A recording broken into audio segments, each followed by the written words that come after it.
What's up, guys? UFC 310, Kai Asakura versus Pantoja is this weekend. And I'm here to break the fights down, give my predictions and my opinions on what I think is going to happen based on these guys' performances in the past. We're going to start with the early prelims. We're going to move up to the main card and then hit this last thing as the main event. Let's get down to the early prelims. Lucas Brzezinski versus Kennedy Nzechukwu. This fight is a fight between two garbage fighters, but one of the garbage fighters is just a little better than the other. I think Kennedy Nzechukwu is better than Lucas Brzezinski. I think Lucas Brzezinski shouldn't be in the UFC. And I think Kennedy Nzechukwu is barely UFC level at heavyweight, which that's saying a lot. He really needs to step up his game. He was struggling with Chris Barnett before Chris Barnett completely blew out his leg.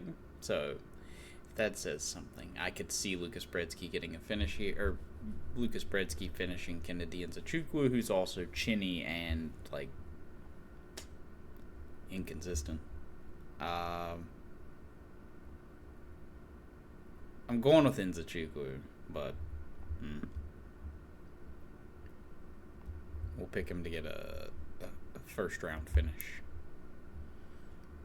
Clay Guida versus Chase Hooper. We have the Carpenter versus Chase Hooper. I'll be picking Chase Hooper by submission. I think Chase Hooper is going to submit him very quickly. As soon as Clay Guida takes him down, which Clay Guida always does, because Clay Guida has no striking. He's going to come forward, throw a couple punches, shoot for a takedown. And if he can't get the takedown, which Chase Hooper will happily give him, because he's a jiu-jitsu guy, he'll normally just come back up with a couple more punches and do the same thing again. When he takes down Chase Hooper, he's getting submitted. They've already had a grappling match. It didn't go well for Clay Guida. I don't think a fight is going to go well for Clay Guida either. He's 42. Michael Chiesa versus Max Griffin. This should be a good fight. I know early on Max Griffin was the favorite for some reason. I don't know why. He can't grapple. I think that Michael Chiesa is a soy boy and can't strike, and his grappling is only good against terrible grapplers. But Max Griffin's a terrible grappler, so I'm going to pick Michael Chiesa to submit Max Griffin by round 2 finish. I think he'll get him. I've got a lot of submissions, I think, coming for this card. Speaking of, I think that this fight between Joshua Van and Cody Durden, pretty good fight. Joshua Van's coming off of just beating Edgar Shirez, but he did just before that get finished by Charles Johnson. But he had been on a few fight win streak, at least in the UFC beforehand. Cody has just recently beaten up Matt Schnell. Got knocked out by Bruno Silva and Tagir, and got submitted by Tagir Ulanbekov. Decisioned Hadley a little while ago. Looked good doing that, but that was some time ago. I'm gonna pick Durden to get it done by submission. I just think Joshua Van's too small for this weight class. I think that he's gonna get taken down over and over. His takedown defense is good, but Cody Durden's a decent grappler, and I just think this is going to be a grapple fest for him. I think he's going to take down Josh Van. Josh Van's so small for the weight class. I don't know. He's built for takedown defense, so I could see Durden struggling, but I don't know. I have him by submission. Moving on to Chris Weidman versus Eric Anders. This is going to be at catch weight instead of middleweight, but it's a middleweight fight. Let's hope this is Chris Weidman's retirement fight. I don't want to see him fight anymore after this. I mean, I don't want to even see him fight this fight, to be fair, but it's on the card, so we're going to watch it. Eric Anders is dangerous enough to hurt Chris Weidman, but I'm just... Yeah, his last finish was Kyle Dawkins. I think Chris Weidman, even at this point, is miles above Chris Dawkins. I think that he's going to be able to out-grapple, like cage grapple, I mean. Like, he's going to clinch Anders. He's going to be just the better fighter. He's got better striking, better grappling, better clinch control. Eric Anders is just not good, and I don't know how he's been in the UFC as long as he has, to be fair. I'll go with Chris Weidman. This is a former champion. I know they have the same record practically, but this is a former champion. He's overrated as a former champion. But, I mean, we're talking about Eric Anders here. If Chris Weidman loses to Eric Anders, it's been time to hang him up. Which, I mean, to be fair, it has been for him.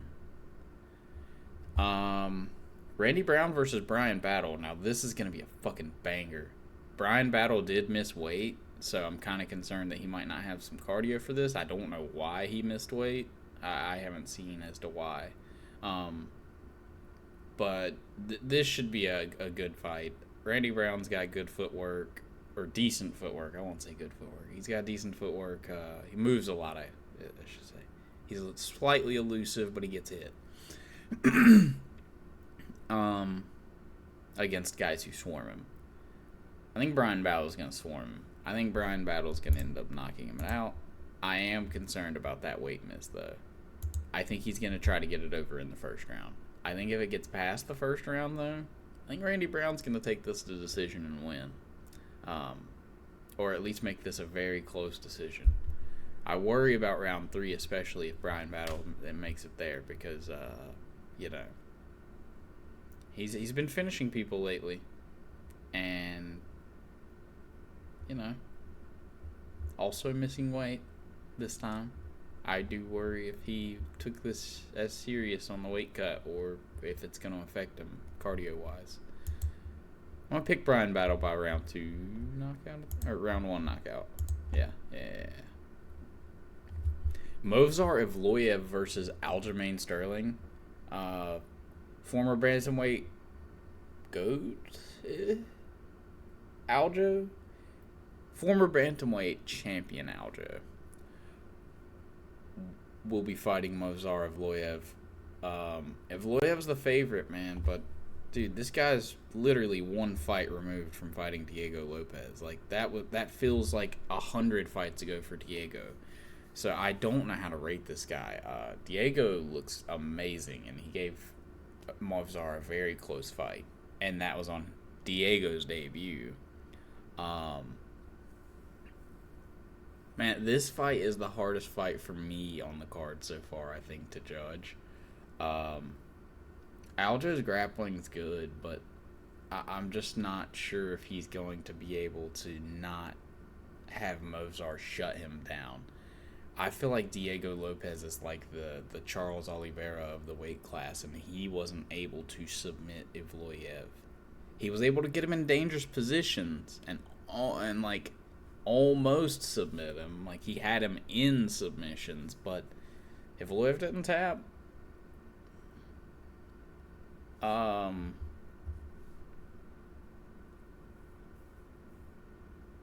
do think either way this fight goes, it's going to be a decision. I think Aljamain Sterling is Aljamain Sterling's striking is very wacky and weird, but it's not effective. Movsar's been more effective in the striking. His grappling, I think he will pursue it. I don't think he's going to worry about Aljo's grappling, and I think he'll just be the better fighter overall. I think his grappling will separate him, though, in the fight. I think he'll use ground and pound. Or I don't think he'll use ground and pound. I think he's going to be more stalling, but He's gonna neutralize the positions, and I think he's gonna win a pretty boring decision, sadly. Moving on to Vicente Luque versus Thimba Garimbo. I'm not gonna pick Vicente Luque.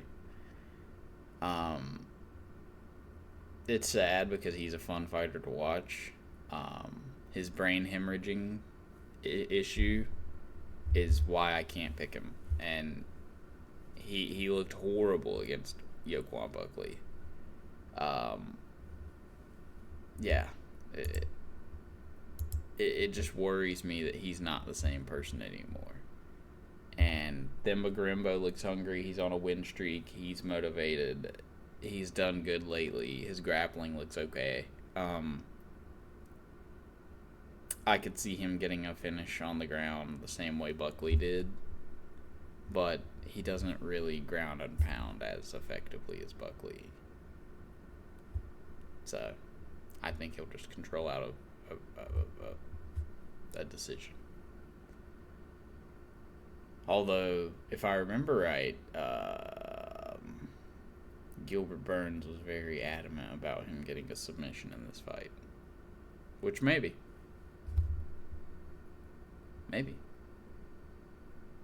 You know what? I'm bringing back a Luque pick. I miss seeing Vicente Luque win. I'm here to bring it forward. Vicente Luque is winning by round 1 submission. We're going with the submission card this year to wrap up the pay-per-views for the year. We're going with a big-time submission card. All right, let me tell you why this is going to happen. Dominic Reyes versus Anthony Smith. I'm picking Dominic Reyes to knock out Anthony Smith in the very first round. This guy's the GOAT Slayer. This dude beat John Jones in their fight. He beat him. He did beat him. The judges didn't give him the fight, but he beat him. He just looked pretty good against Dustin Jacoby, which, sure, who doesn't? He's coming off of breaking a 4-fight losing streak, and he is now fighting the on-paper GOAT. This dude's the GOAT Slayer. He's going to knock out Anthony Smith. But let's be honest, Anthony Smith's terrible. He just lost to Roman Dolidze in a striking battle. Dominic Reyes is going to knock him out viciously. And we'll just move on after that. Anthony Smith needs to retire. Move on as an analyst. He's decent at it, I guess. Outside of some of his delusional takes. Let's go. Now we are officially on the main card. We've got Nate the Train versus Do Ho Choi. I am pumped about this fight, man. This fight's going to be a banger. This is the fight of the night. This will be a war for as long as the fight lasts. I do not know who will win, but I am picking Nate the Train to win by round 2. He's going to break Do Ho Choi in the second round late and then knock him out. But this is going to be a fun fight. This is going to be a fun fight. I can't wait to watch this fight, man. These dudes Nate the Train always comes to fight, and when Do Ho Choi gets into a war, he brings it, man. It's great. I love it. This is going to be a banger. Speaking of fun, wacky fights, we've got Bryce Mitchell versus Kron Gracie. This is going to be the flattest motherfucker you've ever seen belt on the line. And I can't wait to watch Bryce Mitchell win his first championship. This is going to be iconic. It's going to be life-changing for Bryce especially. This is going to be an outstanding fight. We're going to watch Kron Gracie walk forward with his Diaz style and do nothing. I can't wait, bro. while Bryce Mitchell throws his wacky strikes. Hopefully he takes him down. I do want to see some ground game in this fight. I hope we go there and see the ground game of these two. I really hope that we get to see that for sure. I'm picking Bryce Mitchell to win. I think this should be an easy fight for him as long as he stays smart. He's literally only lost to Ilia Topuria and Josh Emmett. If you're going to lose to two people, I guess those aren't the worst two to lose to. I'm going to pick Bryce Mitchell by decision. He's got the power of God on his side as well. Ciryl Gane versus Alexander Volkov. This is their second time fighting. Ciryl Gane dominated him last time they fought. Later on in the fight. It seemed like a fairly easy fight though for Ciryl Gane. I think it's going to be fairly the same. Volkov has looked better, but he doesn't look like he has evolved any. He doesn't look like he's gotten that much better. Ciryl Gane still looks the way he did, at least in their fight. And that's just better. He's more athletic. He's so much faster. But Volkov just needs to catch him. Like, if Volkov can catch him coming in or catch him waiting around in the pocket, he can cause some trouble. Or he may even be able to take him down if he will level change while Ciryl Gane blitzes forward. But Ciryl Gane is going to have to commit to doing that. So, and it is against a big guy. Or a 6'7" guy, I guess I should say. I'm picking Gane to win. I think it'll be a decision. Yeah, I think it'll be a decision. We've got Shavkat Rakhmonov versus Ian Garry in the co-main event. This is going to be a good fight, I think. I'm worried that Ian Garry is going to try to circle and play the point game. Jab, circle, leg kick kind of game. Kind of like Israel Adesanya plays a lot. Because Shavkat Rakhmonov does not move his head. And that's a very easy, seemingly very easy target to do that against. Shavkat's takedowns are slightly overrated, I would say. His trips are good, but his takedowns in themselves are tough to rate because he had a very, very hard time taking down Stephen Wonderboy Thompson, and people claim that to be on the broken ankle, but I don't know. He signed up for the fight, and I need to see you be able to take down Stephen Wonderboy Thompson with ease if you're going to take down some of these top-level other welterweights. That being said, it just feels like he is the inevitable one. Like, Ian Garry might have the future is inevitable, and he's right. I think it is. I think no matter what happens, I think Shavkat Rakhmonov is going to end up breaking Ian Garry in the third round, right before we get to the championship rounds. I think Ian Garry is going to get broken and then finished. I can see this being a little bit of a weird shutout in the first round, at least. Like, people starting to think Ian Garry might run away with this fight. His striking's decent. It's not great. He's got a good jab, a good leg kick. He doesn't cover distance well, but he maintains distance well. And he's really only struggled horribly on the feet with MVP. Song Kanan did knock him down. He did hurt him, but he got that back pretty good.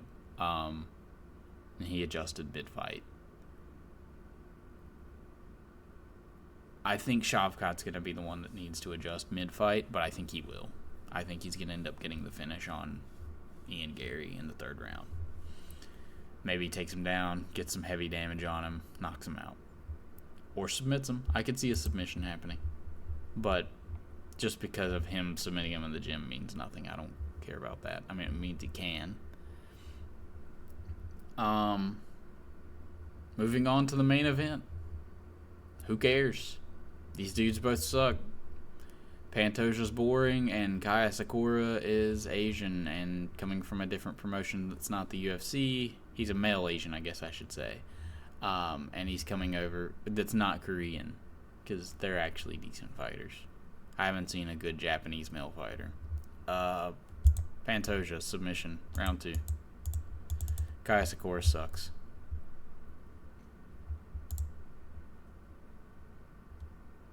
And that's that. Those are the picks. Those are them. We will go to the percentage now. We're up to a 71%. Or, not 71. Sorry. 61%. I was trying to overinflate my ego. Apologize about that one, bro. Not gonna overdo it here. We're at 61% pick rate on since we've made the channel. So we've brought it up from, the early 47 that it was. Things are looking a lot better. Anyways, fuck off.